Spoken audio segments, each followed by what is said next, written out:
Meet Charlie. Charlie has lived on the Curve Lake First Nation Reserve for his entire life with his parents. Before them, Charlie's grandparents also resided here, and many generations of Charlie's family knew Curve Lake as home. You cannot drink the water here. Curve Lake First Nation has been under a boil water advisory since September 20th, 2018, and had experienced repeated advisories over the decades before. A boil water order is usually issued when evidence indicates that the drinking water is or may be responsible for an outbreak of illness. Charlie wondered why his community was affected for so long. Charlie decided to conduct research on water quality near his home and was shocked to discover that out of 62 municipalities on boil water advisories in Ontario, over 50 are First Nations communities and that 4 areas are listed as do not consume. Charlie discovered that most of the water advisories in Canada occur in small communities and private systems where there are neither the population nor the funds to update the infrastructure. After discovering this fact, Charlie decided to research the effects of poor drinking water on Indigenous reserves and the solutions put forward by the government. Analysis questions.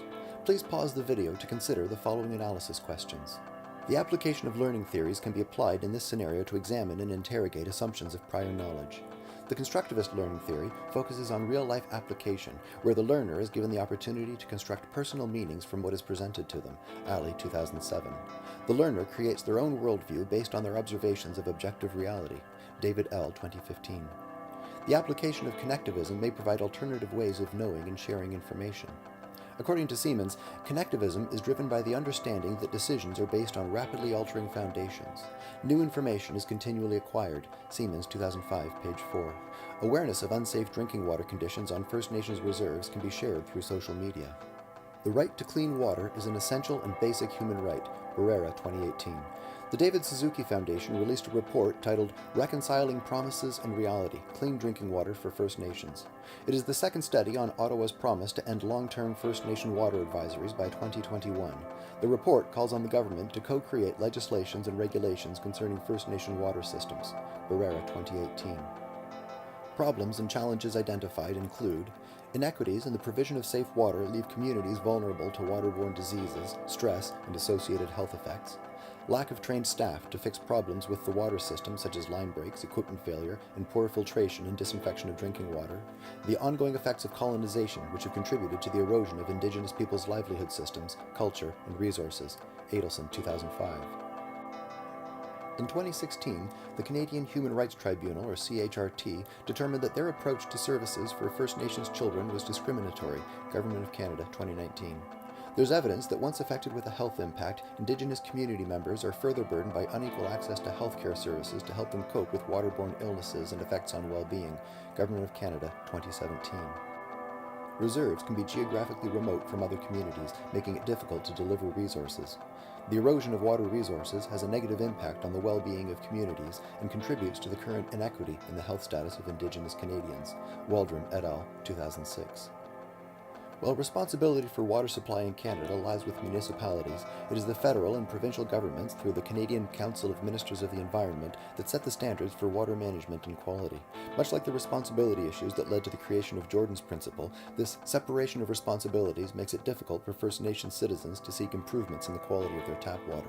Larger cities can afford larger treatment facilities, proper management and testing through highly trained and qualified staff, and the distribution infrastructure is largely already in place, making connection to the mains relatively easy as new homes are constructed. On reserves, poor infrastructure makes water connections expensive. Residents who don't and can't own their land have to pay for service connections, including water, electricity, and gas themselves, including the cost of running the lines to their home, often costing up to or even upwards of $70,000, or around 5 years' income for an average reserve resident, leaving many residents traveling to outdoor water stations and filling jugs to bring home for their water needs. The health effects go beyond the physical. The enormous cost of improving the infrastructure on reserves feeds into the public perception of reserve Indians as asking for everything while contributing little, leading to poor self-image, depression, and the very high rates of suicide among youths that we see on reserves today. As Don Martin Hill says, the pain that they carry beyond historical trauma is the fact that they know this country simply doesn't care about them as Indigenous youth. If they did, they would have clean water. Solutions. In the Truth and Reconciliation Commission of Canada Calls to Action document, items 3 and 23, section 2 read as follows. 3. We call upon all levels of government to fully implement Jordan's Principle. Jordan's Principle is a legal obligation that First Nations children will get the products, services, and supports they need when they need them. Payments will be worked out later. Government of Canada, 2018. In May 2017, the Canadian Human Rights Tribunal ordered substantive equity under Jordan's Principle for First Nations children. This means giving extra help when it is needed so First Nations children have an equal chance to thrive. This meant health, social, and education products, services, and healthcare services supports that are needed right away. Government of Canada, 2019. Jordan's Principle ensures that children who may get sick from poor drinking water are provided with healthcare right away, eliminating any gaps in government services to children in need. Truth and Reconciliation Call to Action Number 23, Section 2. Ensure the retention of Aboriginal healthcare providers in Aboriginal communities. The Federal Department of Indigenous Services Canada, or ISC, is responsible for improving access to high-quality services for First Nations, Inuit, and Métis people in Canada, and to support the Indigenous peoples, deliver services, and address the socio-economic conditions in these communities. Sawchuk, 2018. Government of Canada's commitment to clean drinking water on public systems on reserve. The Government of Canada has committed to ending all long-term advisories on public systems on reserves by March of 2021. The government included investments to improve infrastructure, support proper facility operation and maintenance, and support training of water system operators, improving drinking water on reserves, and ending long-term drinking water advisories. Government of Canada, 2018.